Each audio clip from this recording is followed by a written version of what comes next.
So we are at the end of the year. Obviously, there's news happening. There's big stories. A lot of things are on hold because of the transition, everything else. Anna, you are, a hard-bitten news journalist at this point. What are you obsessing over as we come to the end of the calendar year? Well, look, Scott, even some journalists who are into, the hard-hitting news and investigative pieces sometimes have to get their fill of celeb gossip. So I'm kind of obsessing over the Selena Gomez, Benny Blanco, I think that's his name, Benny Blanco engagement. It's such a cool name for such an uncool looking individual, but yes, I believe that's his name. I know. And one reason that I'm obsessing over this engagement is because the pictures that Selena Gomez has put on Instagram, I'm like, what was this engagement? Because it's like a picnic with Taco Bell. It looks like he maybe got them Taco Bell and he proposed while they're eating burritos. But the other reason that I'm kind of obsessed with this is because I am from a small town in north rural Georgia. And there's a family there that then moved to California and somehow randomly became best friends with Selena Gomez. So these girls that went to my rival high school in this small town in Georgia are now posting about how they went to go surprise Selena after she got engaged. And my sisters and I just think it's the wildest connection to a celebrity, because we're just how did these women become best friends with Selena Gomez? It's kind of one of those worlds colliding kind of things. Do you guys have any weird connections to celebrities? Does anyone have a cousin? Kevin Bacon is their cousin or anything like that? You would win that game so easy if Kevin Bacon was your cousin. My God. You would, the whole 2000s of that 6 degrees of Kevin Bacon, you would have just owned it left and right. The dream. No, I have no celebrity connections. It's embarrassing. I mean, Anna, you're from Gainesville and you're hanging out with us. Yeah, true. You guys are my celebrity connection. Yeah, my deepest celebrity connection is I once got ragingly drunk with Jimmy Fallon when I was 18 or 19 years old. And we spent the evening jumping into massive piles of trash around New York City. What? Okay, that's a good an one. Incredible story. That is way better than my Selena Gomez story. Well, I had no idea who he was. Someone was like, "Oh, he's on Saturday Night Live," which I didn't watch at the time, and I was like, "No, he's not." And he bought me a drink, and we spent a lot of time possibly getting tetanus. Why did you guys jump in the trash? I'm so confused. Yeah, if you heard this first part of the story, we got ragingly drunk, and then we started walking around at 3 a.m. and jumping into the giant piles of trash, the trash mountains, which still exists, despite our current corrupt mayor's promise to get rid of them. So you too young people can one day get trashed with a future celebrity and jump into giant trash mountains in New York City. It's the dream.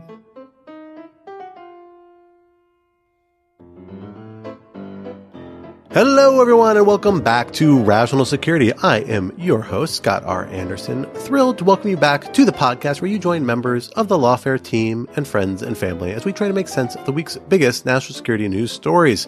With me this week, I am thrilled to be joined by Lawfare's executive editor, Natalie Orpett. Hello.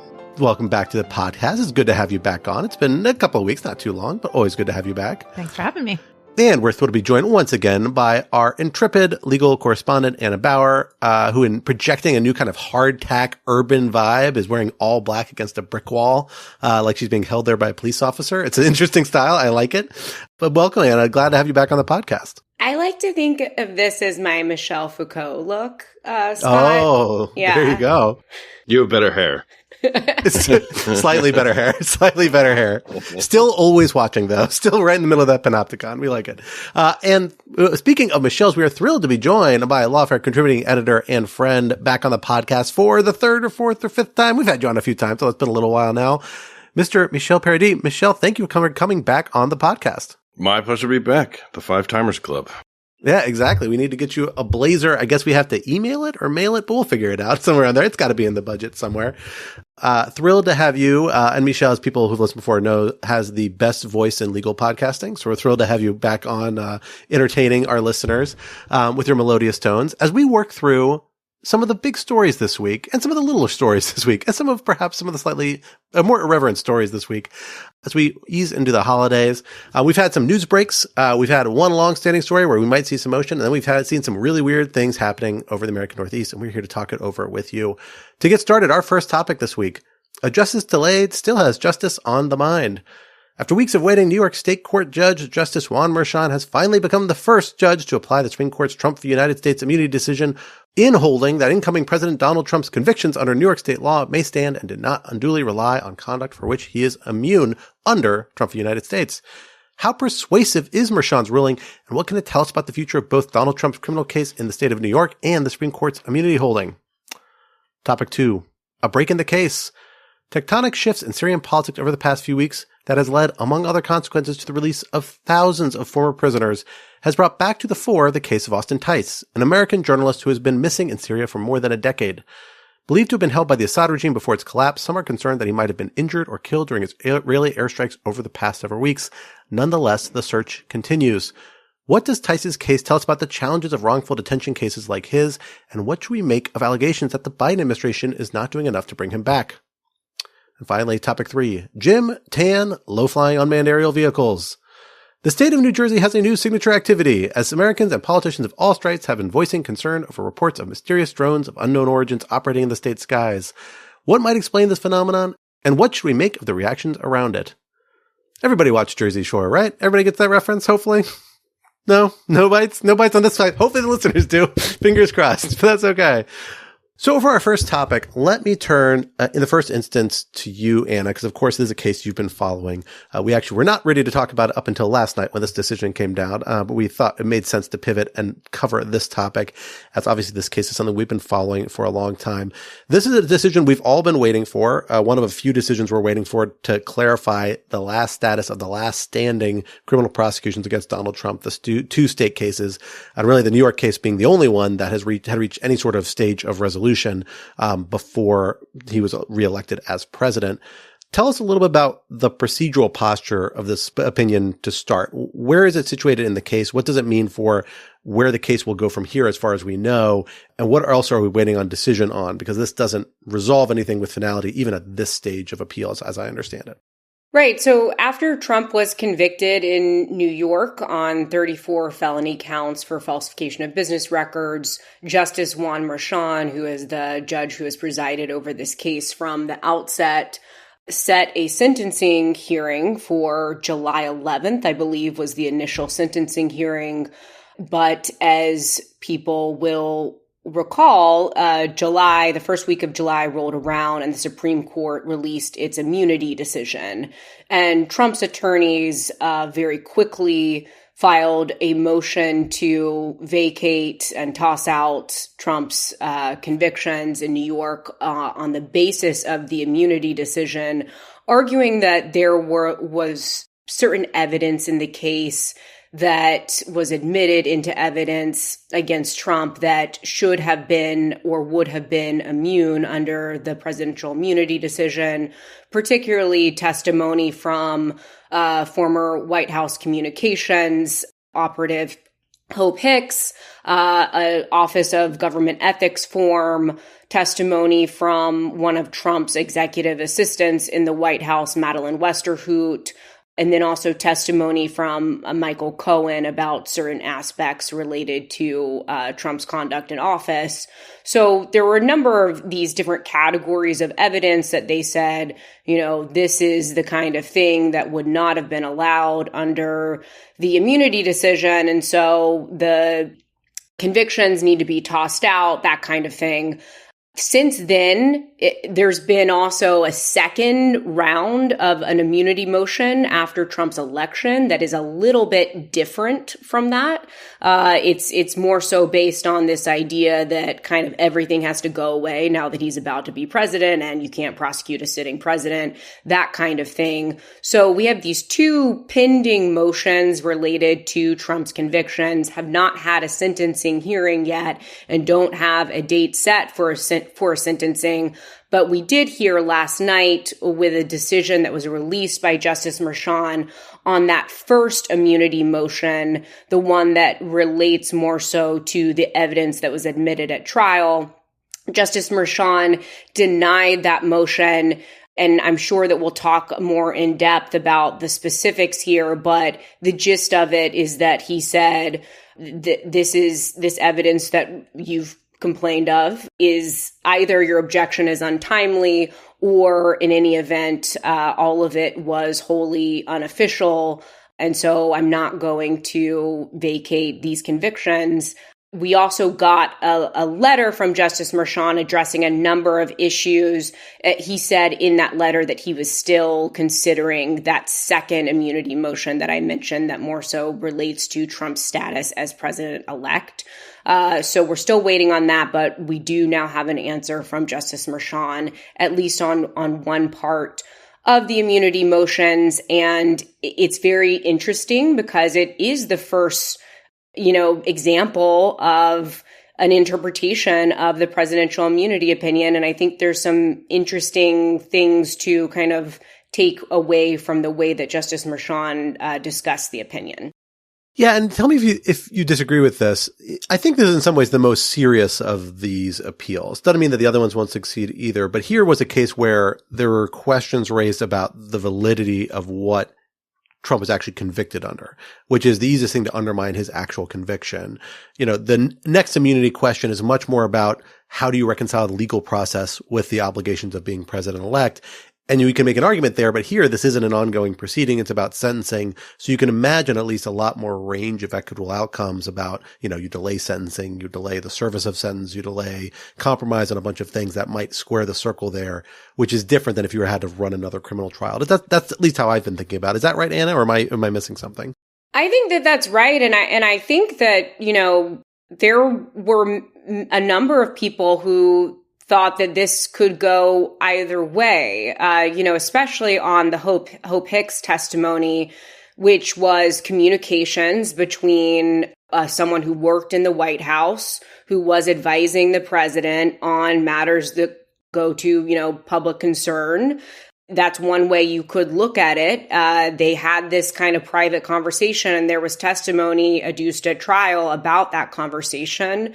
And so there were a number of people who thought under the presidential immunity decision, if read in a very broad way, potentially could impact Trump's convictions. So, Justice Merchan came to a different decision. He read the decision much more narrowly than I think people who took that view, that the Hope Hicks testimony in particular could be a threat to the integrity of Trump's convictions. But yes, Scott, I think that that's right. That this was kind of the one that was the most serious in terms of how it could affect Trump's convictions.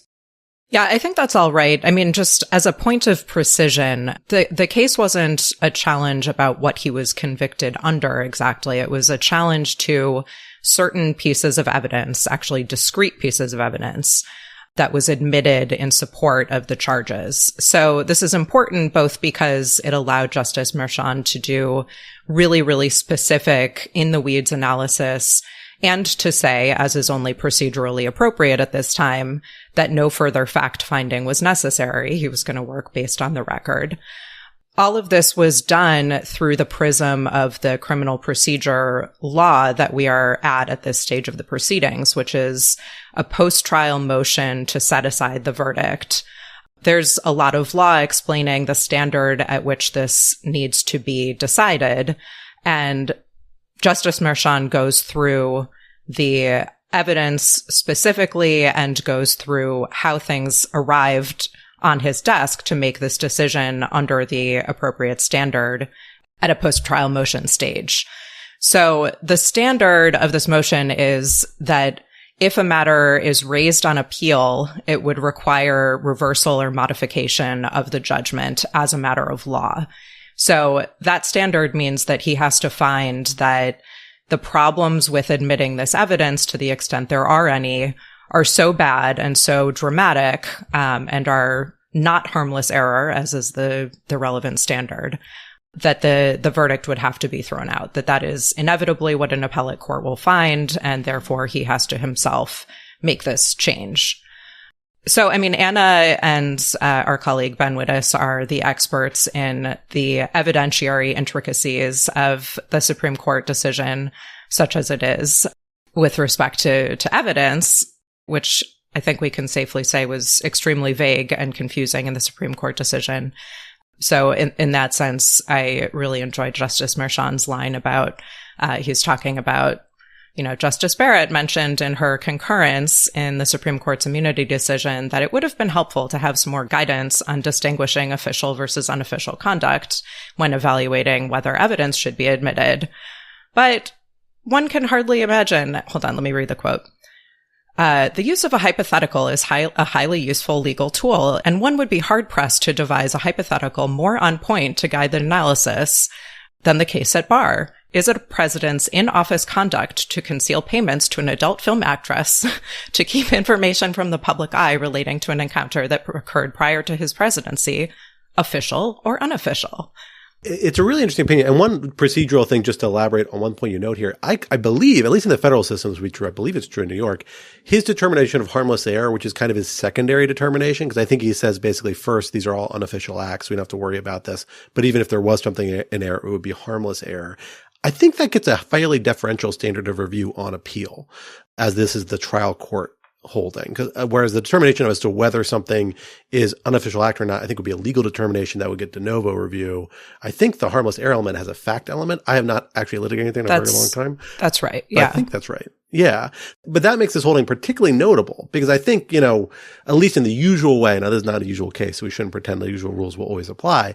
But in the usual case, it'd be weird to see appellate courts kick over the trial court determination on something like harmless error in this case. It's possible. It's definitely possible. All these standards of review kind of live inside the mind, but it gives one more hook for upper court to say, look, the trial court said there's no harmless error. And that's usually a level of deference we give to the trial court's determination.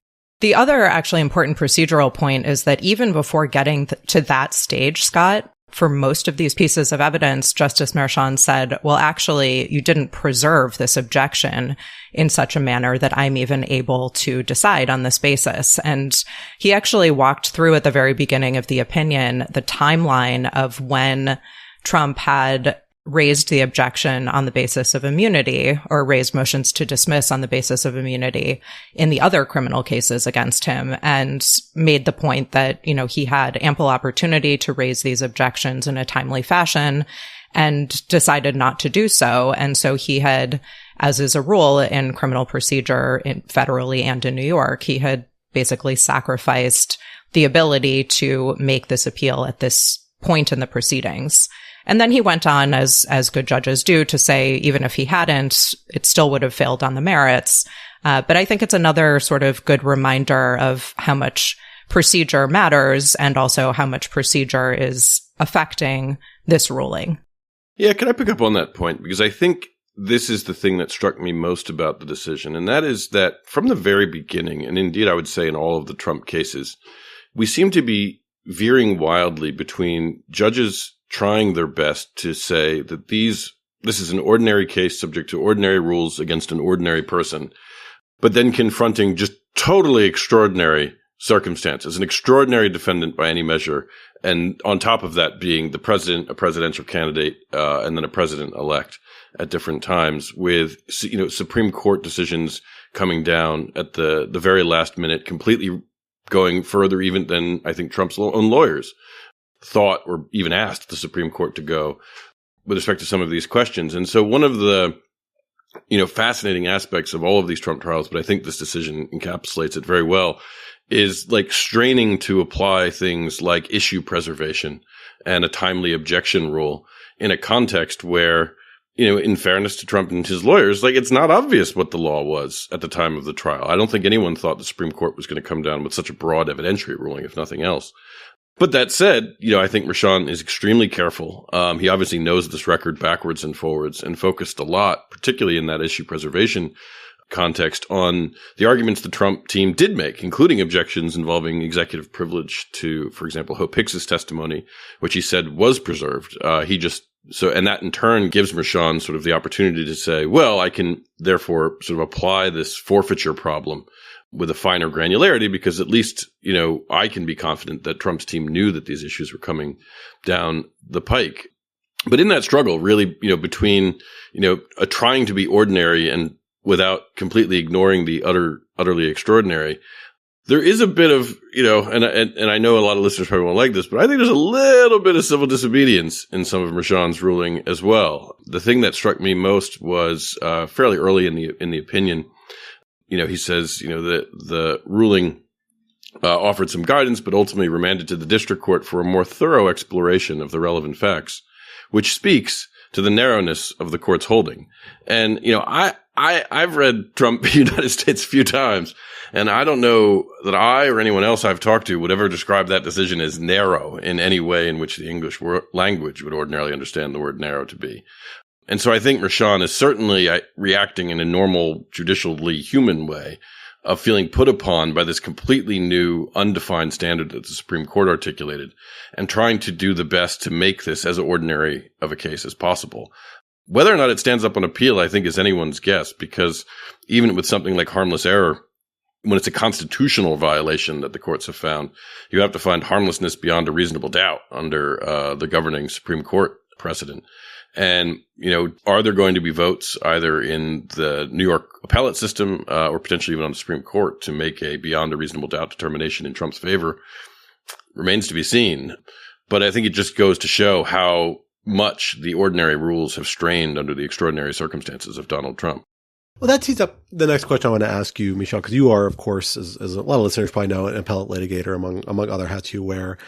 And, I always think of when judges engage with particularly new holdings, I always think of it in terms of the moves that they're doing, right? Because this is not just about this opinion, as we like to pretend it is. To some extent, it's about how the judge thinks about their position in the broader legal system and about how their holdings impacts precedent.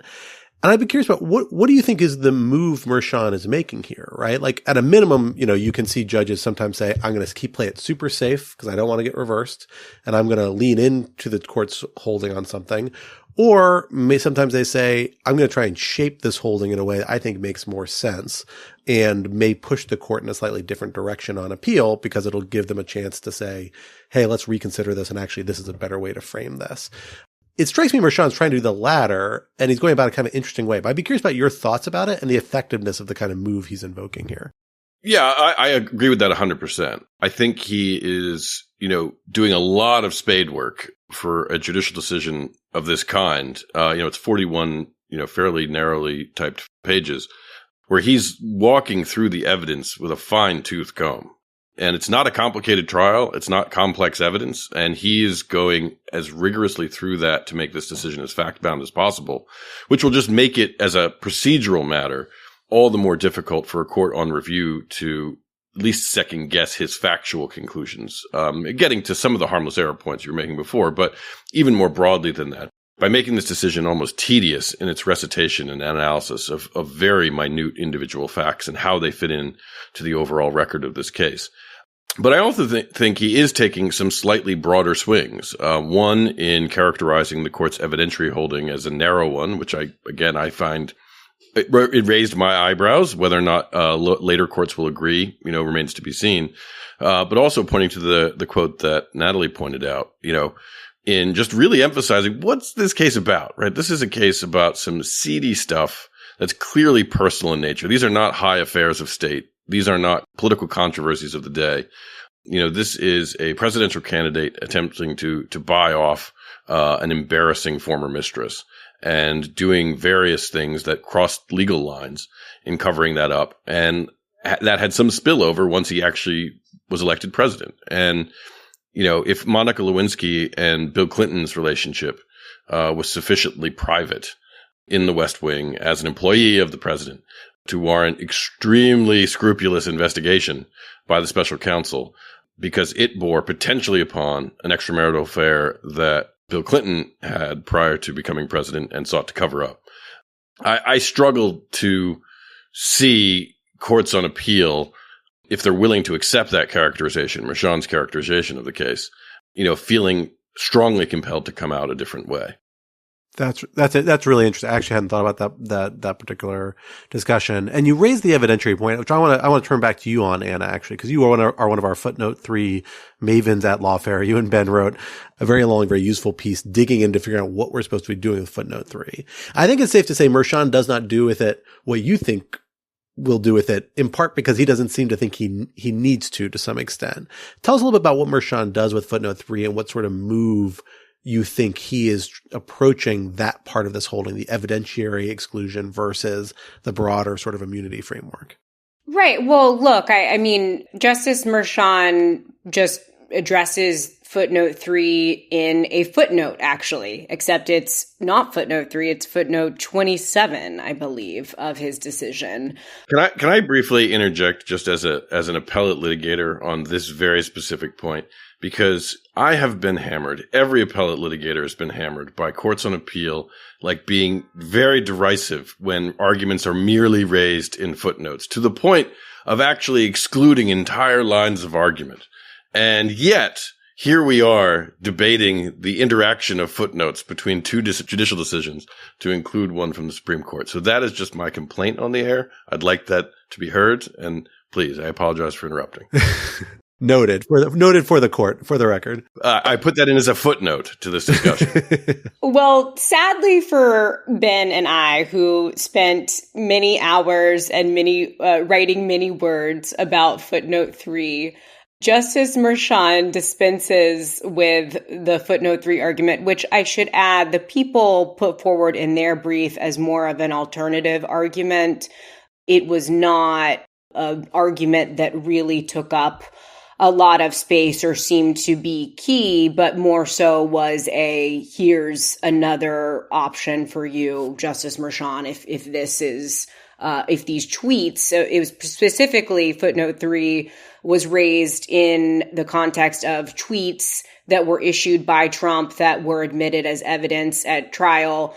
The people argued basically that even if these tweets were found to be official communications by the president that were subject to immunity, whether presumptive or absolute, under Footnote 3, because these are public records, they could still come in and be admissible. In Footnote 27, in Justice Mershon's opinion on the matter, he says, the court is not persuaded that this is an accurate reading of Trump as to evidence of a public record and thus declines to apply this reasoning to the tweets at issue. Of course, he doesn't really need to engage much with Footnote 3 anyway, because he determines that those tweets are not subject to the immunity anyway. But it certainly is the first judicial acknowledgement of the footnote, and it is not one that seems to be willing to craft any sort of exception whatsoever, much less even a minimal exception in the way that Ben and I suggested might be the case or might be one interpretation. I personally have no idea what that footnote even means, but we were kind of more so just making some suggestions for what it could mean, and there could be a public record exception, but Justice Mershon was not convinced. What I thought was interesting about this, tell me if you think this is right, because here's how I read what he's doing. I think this is very much a move, right? I think it's one of the more interesting moves, and it's in some ways, I think a kind of persuasive one, is that he collapses the need, I think, for the footnote exception into the broader rule, right? Like, basically the immunity decision said, here's this tripartite framework for determining where immunity applies, presumptively or absolutely, or not at all. And then, by the way, on top of that, it seemed to say, all these communications within the executive branch are exclusively presidential authority. There's absolute immunity, and you can't talk about any of them. And we took that to mean all sorts of intergovernmental communications, which would be a huge evidentiary protection to the president, certainly, potentially other executive branch officials if somehow it extends to them as well, because it implicates presidential conduct.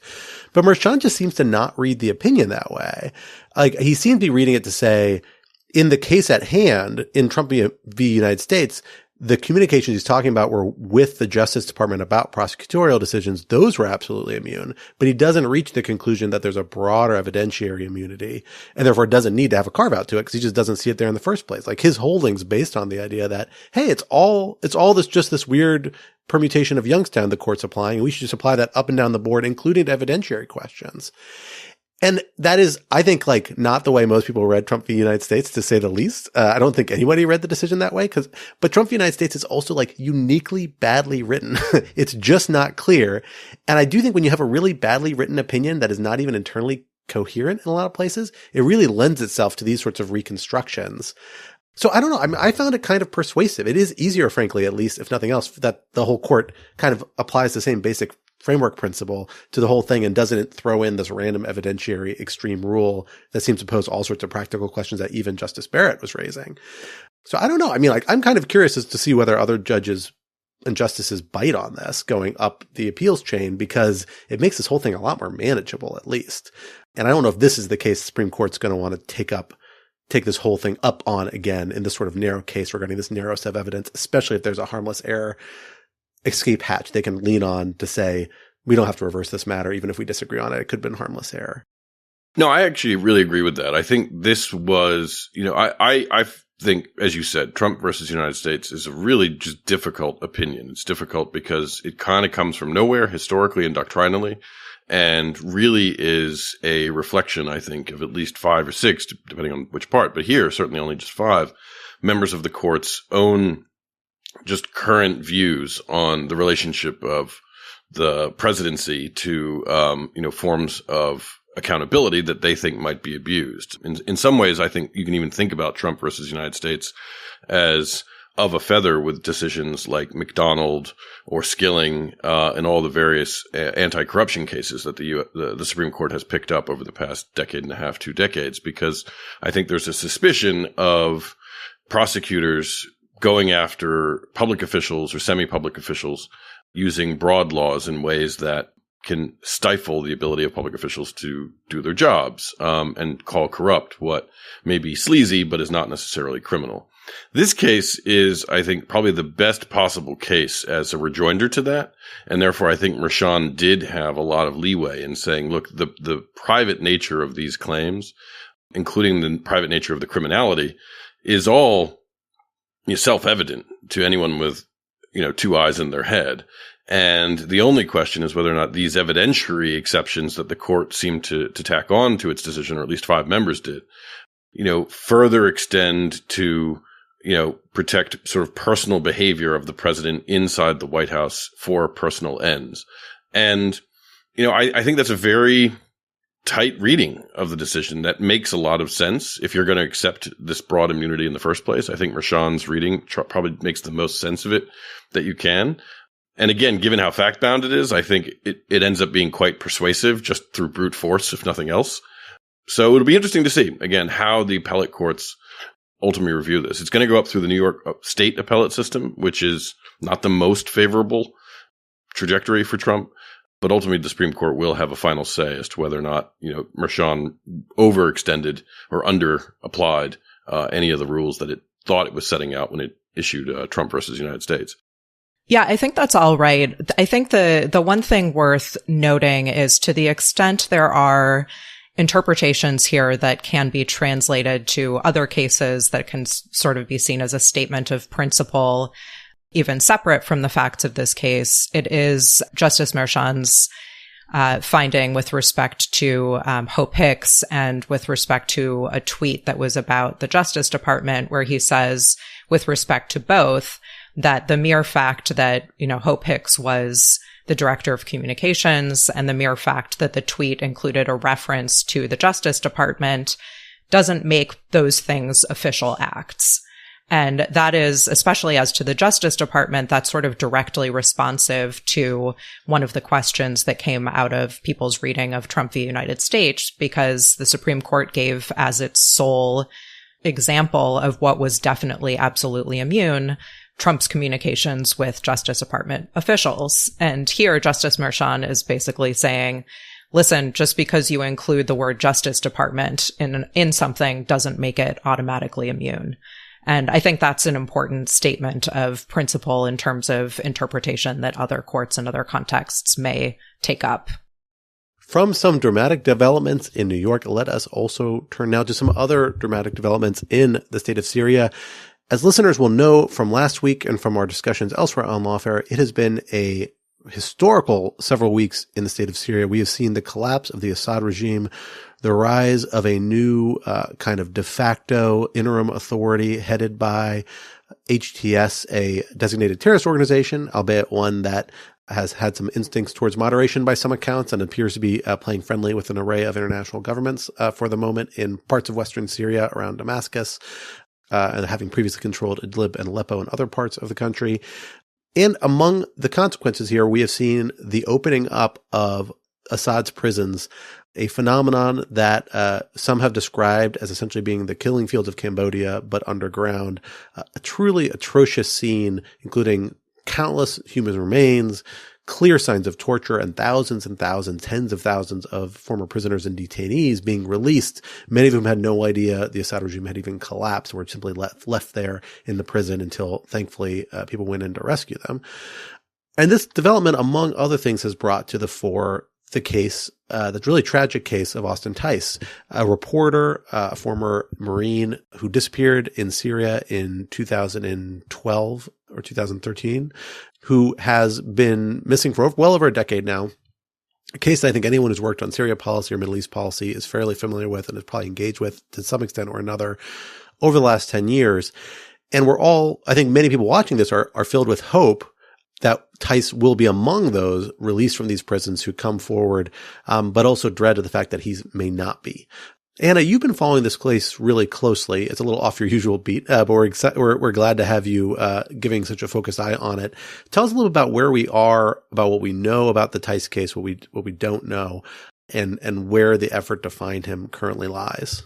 Yeah, I've been, and I should say it is very much off my usual beat, but I've been following this case for many years. I was in the region in Turkey doing the Fulbright program in 2014, so not too long after Tice was captured, and for a variety of reasons have been very interested in it since, and so have followed it for many years. And what we know is that Tice was captured in 2012, as you mentioned, Scott.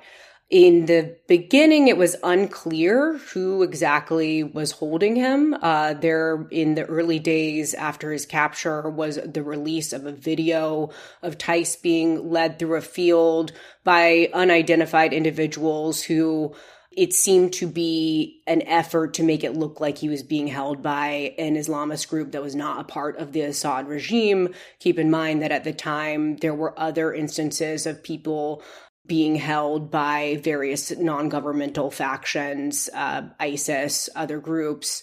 But later intelligence indicated that, in fact, Tice was likely being held by Assad's government. Reuters reported just within the last week that one reason that American intelligence knew that to be the case is that at one point in 2013, Tice was able to escape his cell. He was seen wandering through the streets of an area of Damascus. He was recaptured at another point, but that seemed to be the most concrete intelligence for some time that they had, that Tice was alive, at least as of 2013, and that he was likely being held by the government. But there were some issues in the intervening years in terms of, there were efforts to have communications and negotiations through a variety of different entities, but the Assad regime never actually admitted to holding Tice. And so there were, some obstacles as a result in terms of having any kind of, productive discussions about hostage exchange or negotiations. And we'll get into that a little bit. But the current situation is that we still do not know where Austin Tice is and what his condition is. Although in the beginning, about a week ago, when there was at the very start of the fall of the regime, the public-facing comments from U.S. officials seemed to be hopeful. President Biden at one point told a reporter, "We believe he's alive. We think we can get him back." His family, who have for over a decade now been doing a lot of advocacy on Austin Tice's behalf, have been doing a lot more media interviews, also indicating that they believe him to be alive and that they had some intelligence by what they described as sources vetted by the U.S. government that he was still alive. So there was a lot of hope. But the news in recent days has been a little bit more worrisome and concerning. There is reporting from a variety of outlets, the Washington Post, Reuters, that privately U.S. officials have been concerned. There were Israeli airstrikes in the area, in particularly on a security complex where they believe Tice could have been held. A lot of these prisons are underground, as you mentioned, Scott. And if there are people who are detainees who have not been able to be released, they could have run out of air, water, food.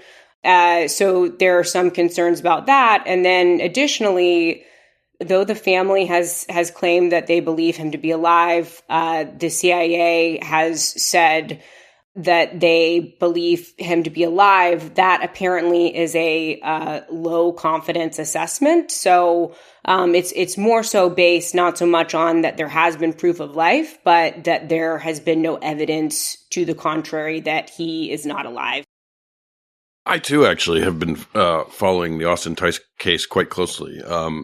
This is a sort of personal connection, but Austin was one of the very first students I ever taught at Georgetown law school back in 2009. And he and I actually kind of bonded a little bit too outside of the classroom. And I think that had a large amount to do with the fact that he had served in the Marines, so he was a little older and I was a bit younger than the average law professor at that time. So we were about the same age. And he was just a great guy.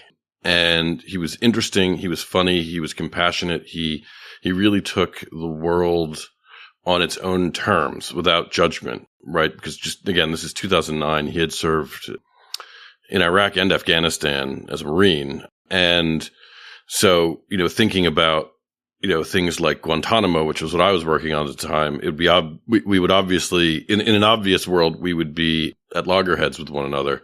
And he was just curious and I was just curious and he was thoughtful and like just a really, the perfect kind of student for that kind of course. And then I remember when he left law school too, it was just personal stuff like it mostly is. I think he was also a little bit bored, not interested in being a lawyer, which I can't say I would have discouraged him on, and obviously did nothing to help him change his mind about either. But he, took a little leave of absence from Georgetown and then to go off and do reporting.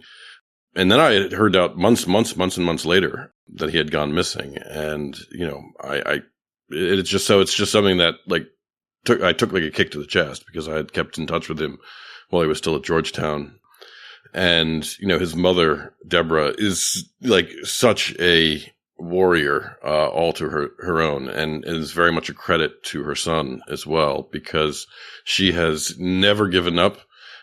She is extremely resourceful. She pulls on every chain, and angle that she seems to be able to find, which I've always been impressed from by afar. And so I too have been, with the fall of the regime over the past few weeks, like very hopeful. And I'm trying to not let myself become discouraged as well, in the hopes that he was moved somewhere because he was a high value detainee, as we might say, particularly because he was an American, that may have made it, more of a priority for the holdout members of the Baathists or the Assad regime to put him somewhere as a potential bargaining chip. That's my optimism there. But yeah, I'm holding my breath as well. Yeah. So Scott, I'll ask you, Austin Tice's family has been quite critical of the Biden administration and government officials, both before the fall of the regime in terms of suggesting that the government has not done enough to find out information on Austin's whereabouts or to engage in conversations or negotiations surrounding him, but then also have been quite critical as well now in the wake of the fall of the Assad regime. The State Department has confirmed that there are no United States government personnel on the ground actually looking for Austin. It's largely non-governmental groups and journalists who are there, who have been, on the hunt for clues now that they are able to go in and look for him. So, Scott, can you talk to us a little bit about, what are some of the legal obstacles in a situation like this where you're dealing with someone who is a hostage, but the then government entity has never, admitted to holding that person. You don't know where they are. There's a really lack of intelligence and information. And then, do you have thoughts on whether the criticism of the Tice's family about the way that the United States government has handled this is fair? So it's certainly a fair question. Although, I tend to think that the focus on a lot of legal technicalities kind of is a little bit misapplied to some extent, although I certainly understand the frustrations with it. I think the law that they're primarily talking about is a law Congress enacted a few years ago, I believe, since Austin was disappeared in the ensuing years. As 22 U.S. Code 1741 is where it's codified now for anyone following along at home. And basically this designation authority where Congress has said, hey, Secretary of State, you have to review these cases where Americans are detained and evaluate along a kind of very, very multi-factor analysis to reach a conclusion as have they been unlawfully or wrongfully detained. And if they have been, then you are supposed to be providing them with, certain types of the families with certain resources for advocacy. You're supposed to notify them to Congress, include them in an annual report and things like that. I don't 100% honestly know what the exact legal parsing is regarding why Austin would not qualify for this category, although there could be valid ones. I mean, the law is pretty much written in a way that does clearly seem to imply like this is somebody we know is detained. The question is, why are they being detained? And maybe that is the underlying factual concern here, about saying, well, we don't know exactly what the differentiation is here. If they had reason to believe he was being detained, even if the Assad regime didn't admit it, I'm not sure why you couldn't designate him under this, but there may be broader policy reasons why, like among other reasons, like this your universe of people who might fall into the case then might be broader than the State Department thinks is manageable with this authority. Particularly if you have like a lot of Americans who are just missing in foreign countries or unaccounted for, where is the evidentiary threshold for the basis of what you can say they're determined or not? What if we're become a part of a legal dispute, things along those lines. I don't know exactly what the basis for, but I don't think the delta between being designated wrongfully or unlawfully detained and not would probably make too much of an external difference, particularly in a case like Tice's that is so high profile. I mean, Austin Tice, I think, is probably the highest profile American detainee, with maybe a few exceptions, several of which have been liberated, like Paul Whelan in the last few years, the case that we've been following. I think the real concerns, the real challenges are really quite practical. We simply haven't had eyes as the United States government in Syria. I did have some involvement and perhaps more directly relevant. It was close with a number of people directly involved with kind of similar cases in Libya where journalists were detained during the U.S.-led military operation there. And it was amazing at the level of U.S. information engagement available because it was an operational battlefield that the United States and its allies maintained air superiority over, right? And so you had a lot more you can do. Notably, in Syria, the United States never really asserted full air superiority over Western Syria since since the Russia intervened. It really hasn't exercised any sort of aerial assets over Western Syria, the parts where Tice is primarily being controlled. We haven't had an operating embassy. Frankly, I highly doubt we've had meaningful ground or assets or human assets there. Maybe Israeli governments, maybe certain friendly Arab governments in the region do, I don't know if they would task this as a priority to the extent Americans would like to. I don't know how far they got into the Syrian security apparatus, and particularly over 10 years, where it's been well over a decade since we've had any sort of normal interaction. Those connections have deteriorated. So I'm not surprised, even though it's dismaying that we haven't seen, we don't have a good sense of what's happening on the ground in this case, because it's just a hard thing to follow without those person-to-person interactions and intelligence. And you only really get that when you have regularized connections. A decade and a half of near complete severance and isolation really leads them to deteriorate. There is one added barrier here that's worth noting on, which is that Tice disappeared around the same time as the Benghazi killings, and the Benghazi attack. And that really did change the risk calculus, in a way for the American government, in a way that I think was bad in a lot of ways, but understandable in some ways. You know, the Benghazi case was a case where American diplomats were operating in a very dangerous environment, taking risks, but doing so with the goal of advancing certain policy priorities. And that came back to obviously result in the deaths of several people involved, and cause a big international incident, which then became the focus of immense amounts of, among other things, congressional inquiry and frankly, a high degree of partisan bickering and targeting. It became very politicized and remains very politicized. A downside of that is that it's become very politically risky for the State Department or for a lot of other agencies to engage in a high risk activities and operations. You can imagine a scenario, frankly, in other environments where maybe the State Department would put diplomats on the ground, or we might have intelligence and special military forces assets on the ground somewhere in Syria. I wouldn't be terribly surprised by that. Although again, it is a very dangerous environment to be a high risk thing to do. But you can imagine other environments where if you have journalists operating, you could send diplomats and negotiate the solution and try and say, oh, we're going to do this.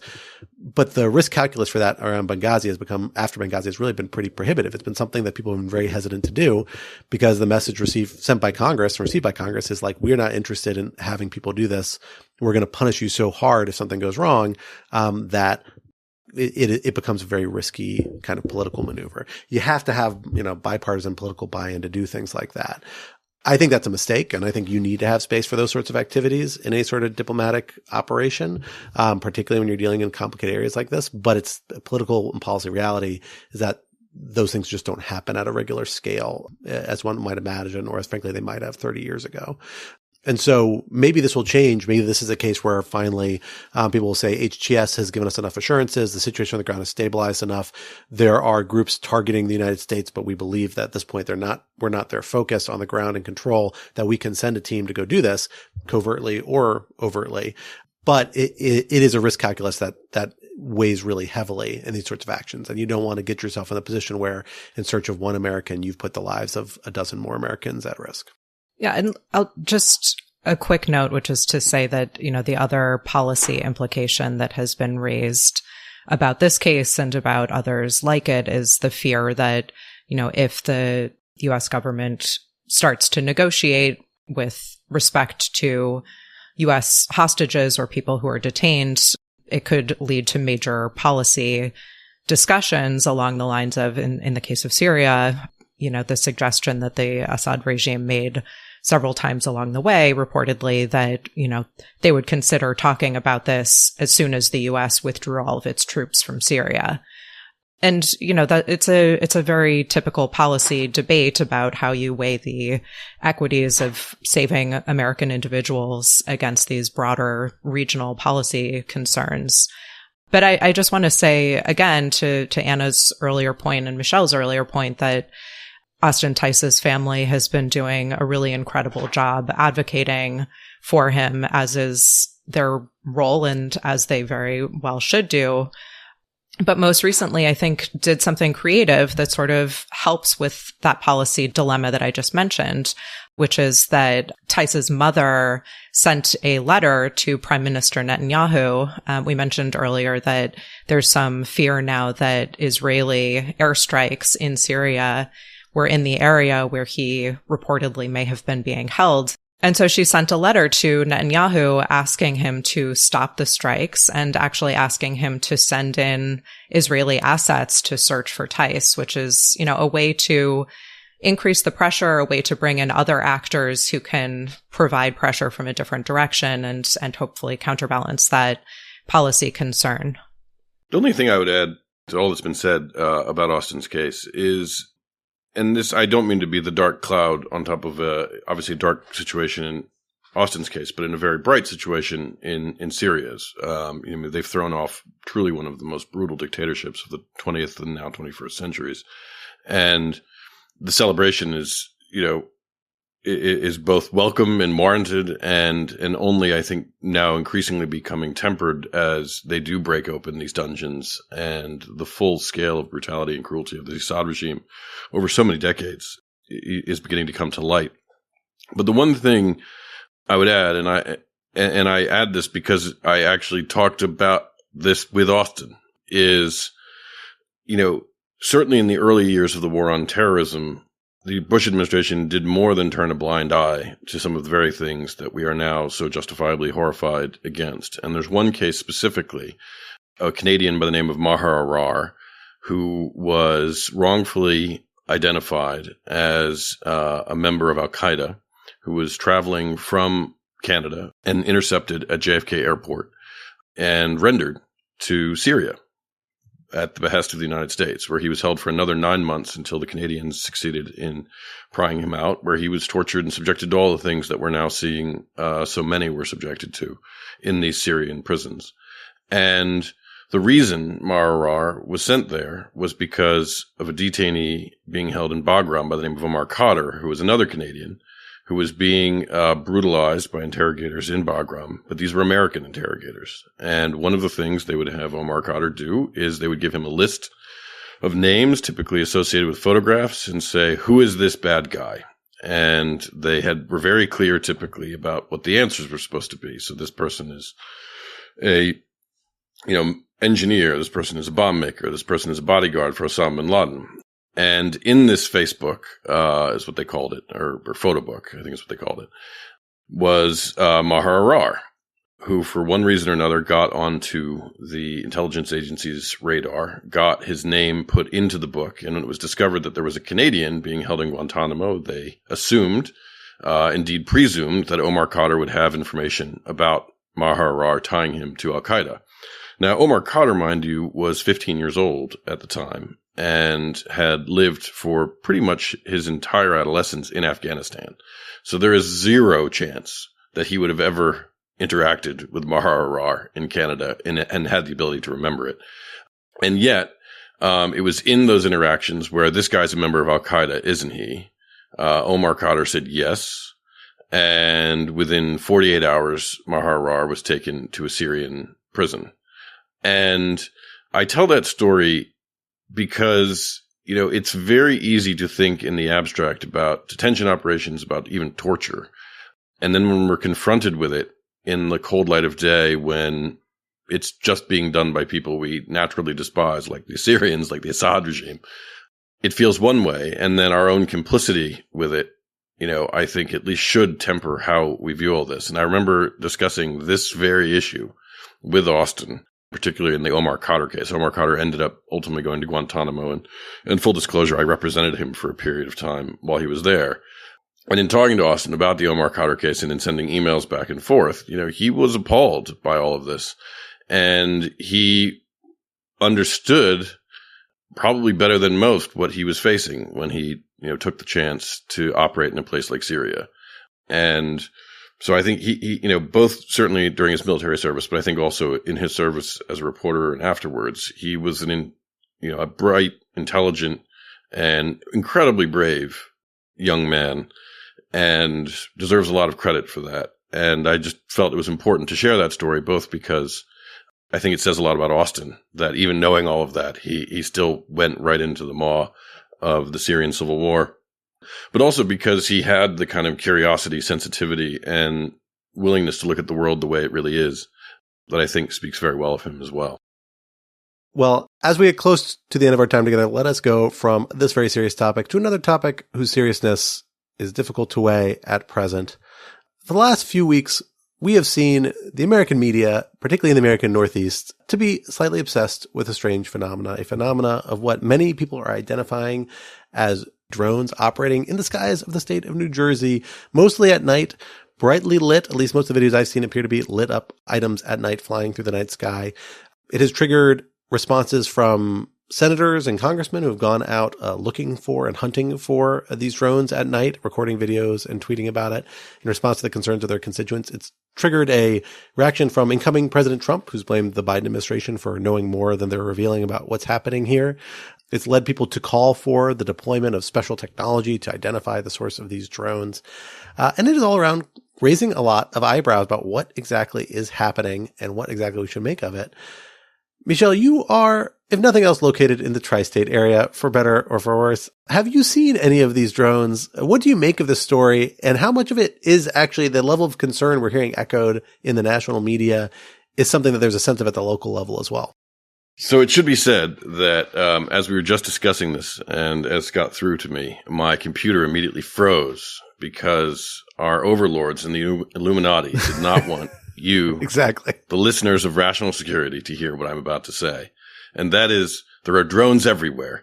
They're cheap. You can buy them for less than $100. You can fly them all around New York City. I see them out my window every so often, and they're no big deal. They're just toys for most people, or tools of the real estate industry to give you beautiful aerial shots of property that they're trying to get you to buy or enter into a timeshare. I think the panic that has been coming over from New Jersey has not helped most Manhattanites' opinion of people from New Jersey. We remain skeptical that there's anything to worry about in the night sky, other than the fact that the people from New Jersey, having legalized marijuana, do not seem to be able to handle it. And Quinta is not even here to defend her home state. And strategically, a strategic omission, I assure you. So, no, I think, this is, the amount of statements, I'll read one that I saw, which was a joint statement from the Departments of Homeland Security, the Federal Bureau of Investigation, the Federal Aviation Administration, and the Pentagon, after saying that they have received tips on 5,000 drone sightings over the past few weeks, say that the sightings to date are a combination of lawful commercial drones, hobbyist drones, and law enforcement drones, as well as manned fixed-wing aircraft, helicopters, and stars mistakenly reported as drones. We have not yet identified any national security or public safety risk. And, I think the real question, or the fascinating question to me, particularly as a historian, is why these moral panics arise when they do. Because, I could give you, a thorough list from the UFO panic of 1947, the clown panic of 2016, the satanic daycare panic of the 1980s when I grew up, the dancing panic of the 16th century, the Salem witch trials before that. And I think anytime you see these great panics, particularly over sightings of different things, is actually probably a good sign about the overall health of the economy and well-being of the society, even if not the mental health of those things, because we have so few more serious things to worry about. Exactly. Because no one, if you're looking up at the sky at night and looking at dancing lights, and that's what's getting your blood pressure up, you're probably doing okay by and large. And it's then, again, like when I was a kid with the satanic panic and all those other things, that, that people look to these sort of symbolic moral panics that the media needs to report upon because it leads. And so I take this as a good sign about the current state of the American people, and a cautionary sign about the people of New Jersey. I am reminded, I think that's a useful historical list, but the thing that immediately comes to mind for me of this is something we talked about on this podcast when it happened. And that's the balloon scare of 2023, right? Less than 2 years ago, we were all terrified by Chinese balloons flying over our sky. And now there are drones, which some people are blaming China for, without any apparent ties. At least the weather balloon was actually from China. At least one of them was, for the same sort of action. And I think it's indicative. There's something to be said about, yes, there's a little bit of a frivolousness to this on the edge. There's also a strange nationalist paranoia that also kind of feeds in. That's just so strange to me. Natalie, let me come to you on this, actually, about your reaction. I mean, how is it that policymakers should be approaching these sorts of phenomena. Like, cause it's a challenge in a way. You can't, I sympathize with, the congressmen and senators who are out there in the middle of the night away from their children, driving around with police officers taking videos of these dots flying through the sky. I sympathize with that. And it's reasonable. And you always want to do due diligence in case there was something wrong. Although I'm confident DHS and DOD and other people would ID if there's a real concern at this point of the sort of scale we're getting reports of. So, if the policymakers, all your experts and all the things you usually use to make reasonable decisions are telling you there's nothing there, but people are still concerned, what do you do with that? Yeah, I mean, and it goes to the way that these agencies have to respond to things, which is always with a caveat, right? They can't say decisively there are no threats whatsoever. This is all absolutely nothing. They have to leave a little bit of room just in case. But, there is nothing, it seems. Asterisk, so far as we can tell. But that's sort of the best we're going to get. And in an environment where there is so much distrust of authority anyway, as a matter of our culture and the political moment, that's really not going to do it for people. And, I think there is some bit of nationalism here. There's sort of air quotes, interesting conspiracy theories out there. There was a comment from Representative Jeff Van Drew that the drones were dispatched from an offshore Iranian spy vessel. There was something about how it was meant to distract from what was going on in Syria, or it was about something about searching for a Ukrainian nuclear weapon. This was all in a Washington Post article that I was reading. I have not followed the ins and outs of all of the conspiracy theories that are out there. But another piece of it that I think is sort of interesting and speaks to a totally different angle of this is there's a conspiracy theory that this was a false flag operation that's meant to boost support for anti-drone legislation, which I think goes to a tension that's, much less covered at the moment and admittedly a little less funny, just because it's a little nitty gritty. But that is the question of to what extent the FAA can regulate drones, which has been under discussion for years and usually doesn't surface to anyone's interest other than the industry. But, we're at a point where there aren't a ton of regulations. There are some. They cover certain types of drones in certain situations. But at this point, there are at least, or I think more than 1 million drones that are registered with the FAA. And then there are thousands and thousands more of commercial, like, Michel was talking about real estate drones and hobbyists and law enforcement, and those are not registered. So who even knows how many drones are out there? And, we also don't know, are these sightings of drones that are like the cute little ones that are 5 inches long, or are they the ones that, some of them are apparently being mistaken for aircraft that are manned, which is, quite a different size. Just plain old aircraft. Yeah. So in any case, planes. There is airplanes with humans in them. So, that's the sort of more nerdy angle of this that I think is a little bit interesting is, technology has improved. These drones have proliferated in all sorts of forms, and therefore there are questions, as there always is with advancing technology, of how law and regulations are going to catch up. One of the things I do find really fascinating, again, about the cultural aspects of these panics is, how the conspiracy theories always have an answer, right? There's something fundamentally coherent about every conspiracy theory, so that when the government's telling you about an actual danger, whether or not it's COVID or an incoming hurricane, the conspiracy theory is that the government is just trying to panic you into being afraid of something that's not there. Whereas with the drones, they're saying, oh, the government's covering up something that's not there. I actually almost feel bad for the government because, they're damned if they do, they're damned if they don't. Just because conspiracy theories are inevitably always going to make the most outlandish connections between the most disparate facts they can find.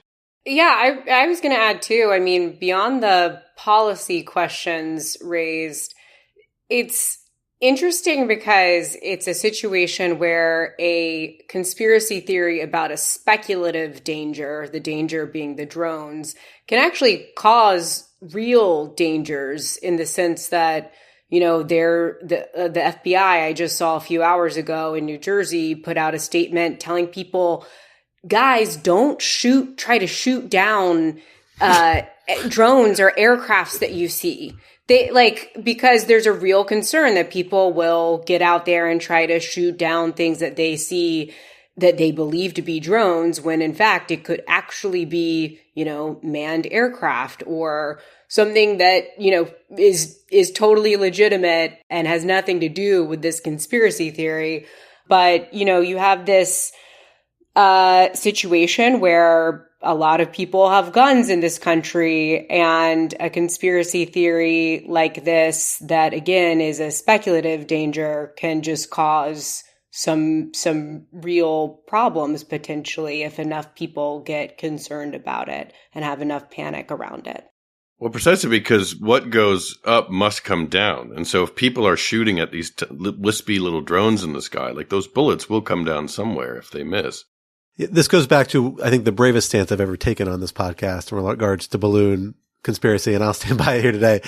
Shooting it down is not a solution, the first solution you should turn to in these particular cases. And it's definitely a solution of a last resort. The thing that jumps out to me about this, I'd be curious about your all's reactions to this, is like, I wonder if the occurrence of this particular type of conspiracy, though, isn't likely to be an endemic feature of our entering moment of kind of, frankly, like geopolitical positioning, right? Because we're actually in an era where we all grew up where we were focused on terrorism, right? That was our biggest threat. And so your biggest concern was like, car bombs, random shootings, terrorist attacks, a lot of like racist profiling and stereotyping. That's the sort of public hallucinations you saw, which was terribly disparate, terribly negative consequences, but looked very different from this. And that's still in the mix, certainly, as we see the way that, people have treated Chinese Americans, for example, and over the last few years in a couple of environments. But now we're in this environment where what we're worried about is actually two super technically proficient superpowers, or at least one, let's be honest, one, and then Russia. And that one, rivals our own technological capacities, expands beyond it in certain cases, can do crazy things. And we're living in an era where we see new crazy things like every 6 months, right? Like, who would have guessed 5 years ago we would all have AI on our phones and be chatting with it as I try and come up with segment topics for rational security, right? And so, in that sort of environment, and to complicate it even more, there are cases where things that seem totally innocuous, the government or other informed people tell us, no, that actually is extremely dangerous. We shouldn't be doing that. TikTok, right? Or Huawei being on our phones. Is it like more or less incredulous that those would be concerns than drones flying over the skies? If there are drones, like setting aside the identification problems. Like, I think you can look into it and there's good reasons why those are good policies and shooting down drones is bad policies. But for a lay observer, I get the confusion. And I just kind of think in an era where of rapid technological advancement, superpower competition over that technology, limited public trust, like that combination is just something that we're going to have these panics every 6 months. And it's something that, frankly, I'm not sure there's a better solution than leaders like having to show a little guts and bear through and both be sympathetic to concerns while saying, hey, we're not going to overreact to this. Which I'm not sure the Biden administration entirely passed that test when it handled the balloon scandal before. Hopefully Biden and Trump will do a better job with the drone scandal. Because otherwise, we're just going to keep heading the situations again. It can throw our whole broader relationships and policy concerns really out of whack. We saw a 9-month freeze with China over the balloon crisis. That was completely unforced error. And you could see this spiral into something similar, particularly if there ends up being some sort of state or policy nexus to these things. Yeah, this is why if we're going to have a moral panic about something, we should keep it to things that everyone can agree is scary, like clowns. Which I did not know, Michel, that there was a clown panic of 2016. But now you're freaking out about it. That is something that I can get on board with. I forgot about this. You're right, though. This is like very much just like the insane clown posse sort of thing. What are the Juggalos? Like the gathering of the Juggalos at the annual event? I feel like this is just that getting a lot out of hand. But it was like the prime of their fandom. But how is the government to respond, though? You raise, like, we're having plenty of fun about this, but it is actually a real problem because there are weird threats that happen and, like, totally unpredictable threats, right? Here is a new virus that's a bit like a cold that's going to come and kill about 1% to 2% of the population, particularly if you're old.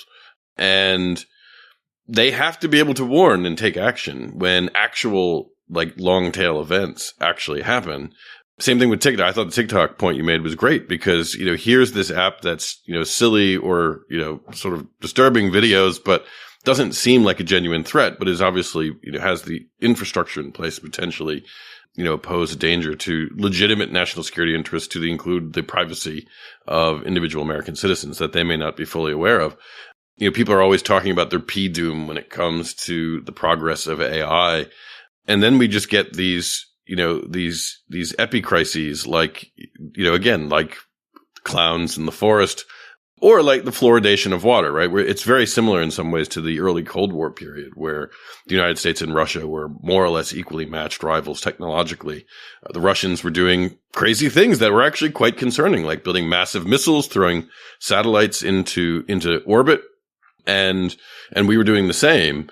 And so with those sort of anxieties, vectored at real things, we were also worried about UFOs, the fluoridation of water, communists under every pillow.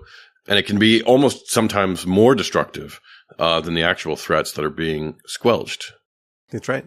Well, folks, that is the end of our time together this week. But this would not be Rational Security if we did not bring you some object lessons to ponder over in the week to come. Natalie, what do you have for us this week?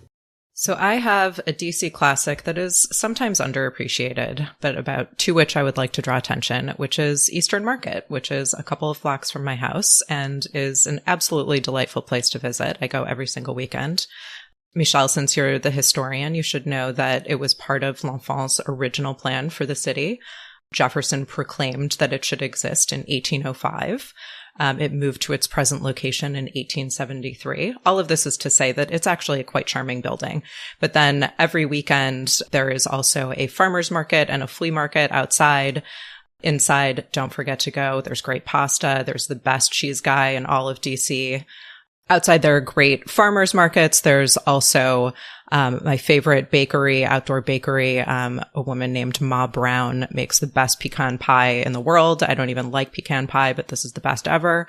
And the flea market part has all sorts of vendors. It's a great place to buy your holiday gifts if you are in the DC area. Lots of artists. The children's clothes vendor that I mentioned in a past object lesson. It's a great place. Check it out. I just want to point out that Natalie just said pecan and pecan. I know. In the same sentence. I couldn't decide. I'm from cool. Chicago, and now I've lived in DC for a long time, and I don't know what's happening. Who's closer to the South? I think that's your answer. And there you go. I think she calls it pecan pie, so I feel like, you should go with what the artist says. Perhaps. Anna, what do you have for us this week? Right. So this week I am reading, this book came out a while ago and it was kind of an it book because it's written by an it writer. Sally Rooney's new book, Intermezzo. Sally Rooney is an Irish writer who is best known for writing books that I think a lot of people see as books that are kind of about people finding or losing love, like young people, looking for love kind of thing. It's some people would probably wrongly call her books, what's the word, the derogatory term, chick lit. But she's a great writer. And I think I personally just really like her books because I don't actually think they're about love. I think that they're about failures of communication between people who care about each other. And she's just such I don't know. I always like reading her books. This one has very similar themes to her other books. So in that sense, it's kind of a continuation, but it's so far a good book that has made me cry. It's made me laugh. And it's just been, for the first time in a long time, I'm actually enjoying reading something because for the past year and a half, really, we've been so focused on these cases that I found it really hard to get super into a piece of fiction.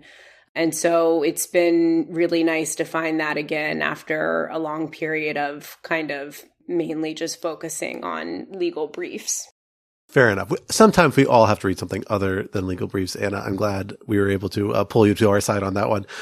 Well, for my last object lesson of this holiday season, which I usually try and commit the December object lessons to holiday things. And after 4 years of running this podcast, I'm running a little low. But I have a great destination for those in the DC area who want to get a little more holiday cheer in before it goes away. Little do you know, there's a winter wonderland but an hour's drive away, and that is the town of Middleburg, Virginia. That is one of the most charming places you'll ever be in your life most of the year, and takes Christmas and the holidays incredibly seriously. The whole city is decked out. They have like a giant market at a local church and community center that's there, open most weekends, it seems like. My family tries to go most years. They have a number of shops. And if you really need an incentive, if you're a true Politico, you will know that, yes, that is in fact where Linda Tripp opened up her Christmas shop after the scandal with which she's associated. However you may feel about that scandal, it's a beautiful shop, a lovely place, a lovely town, a great place to get a little bit of holiday swag, some new wreaths, ornaments, or just wander around to do a little holiday shopping late in the season. So if you have a few extra days around this extra long holiday that we seem to be getting this year on account of where New Year's and Christmas are placed, consider hopping down to Middleburg. I give it my full endorsement. Michel, what do you have for your object lesson to bring us home? Yeah, bringing you home on your way home. I also have a good novel, a great new novel to recommend. It's called The Rental House by Weike Wang.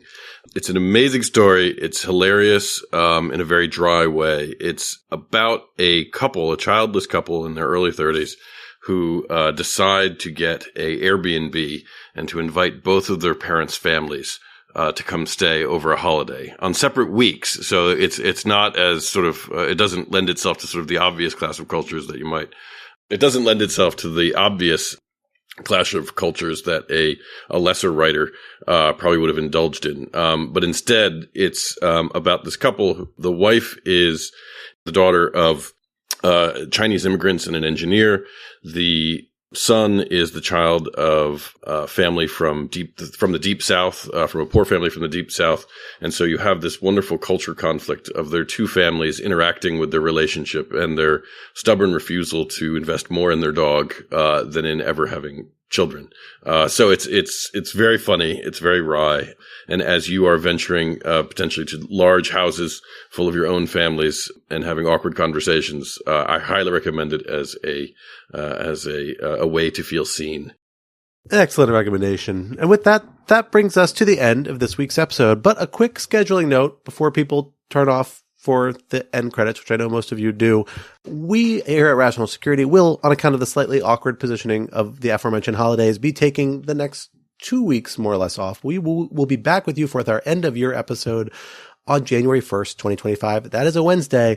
And yes, that is because we are also moving our release date back to Wednesdays in the new year to our original time slot, now that some other scheduling conflicts have resolved themselves. So stay tuned, tune in till January 1st, and check out the feed and the social media.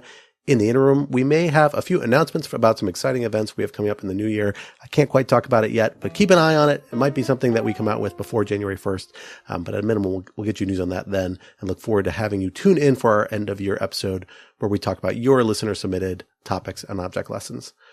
Until then, remember that Rational Security is, of course, a production of Lawfare, so be sure to visit lawfaremedia.org for our show page, for links to past episodes, for our written work and the written work of other Lawfare contributors, and information on Lawfare's other phenomenal podcast series, including Escalation, coming soon to a podcatcher near you.